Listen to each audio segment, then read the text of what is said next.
سلام، واش راكم؟ لاباس عليكم؟ اموركم هانيه؟ ان شاء الله تكونوا كامل هانيين ومتهنيين. كما كتشوفوا جيت ندير معكم يا ربي خير واحسن. جيت ندير معكم جو العصير التركي. شوفوا، في هذا البطاق قطعت حباتينا، حبه قارص، بعد ما غسلتهم بيان سور نحيت لهم هذاك اللب، درت لهم معهم البنان. دوك نحطهم يتميكساو وراكم معايا.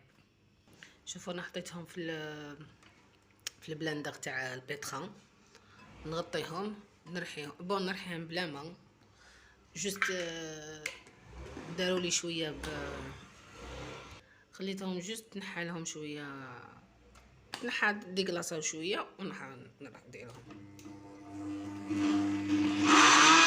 نرحيهم ونرجع معكم.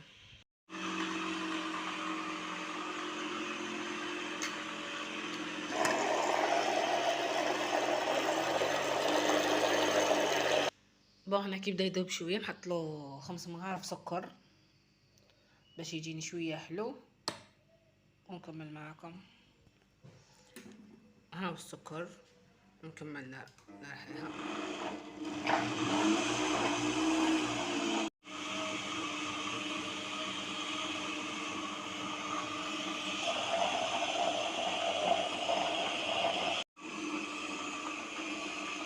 هنا حطيت لها نص لتر ماء وخليها تترحى دوكا باش من بعد نزيد له الماء.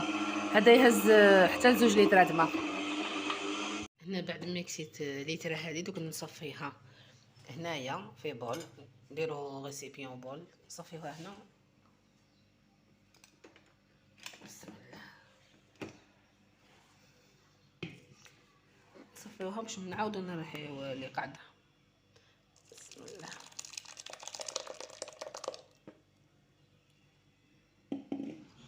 انا نصفيه كامل باسكو راني نصور بيد وراني شاده بيد مجينيه شويه.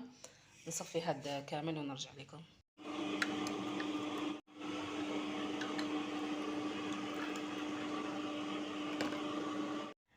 هذه هي كميه العصير اللي خرجت لي. عندي قرعه الاولانيه تاع لترا، نعمرو الثانيه.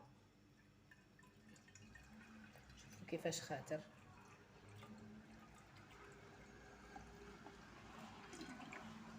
نكملهم ونجيكم.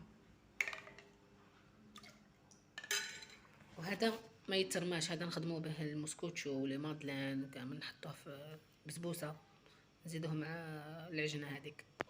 هاد الكميه خرجت لنا 2 لترات قد وكي نحبوا نزيدو نعصروا هذا مليح وكامل تزيد تعطيني لو كان نص لتر، باسكو مازال كان نحبوا نرحيو اكثر، مش حابه نكسر راسي معاه برك. مي 2 لترات ملاح خير من ما كانش. وبزاف بنين. دوك نوري لكم الثقل ديالو شحال هايل. نعمل لكم كاس تشوفوا شحال ثقيل. شتا دوك راني صايمه منقدرش نشربو، العشيه نتهلا فيه. بصحتكم جربوها، وصفه بزاف سهله وخير من نقعدو نشريو جو من برا. نخدمو جو ناتورال في الدار مع الشربات. المره الجايه ان شاء الله نديرها لكم. نقول لكم تهلاو في روحكم بزاف، صحتكم. تلقاو في فيديو واحد اخر ان شاء الله مع وصفه جديده. سلام.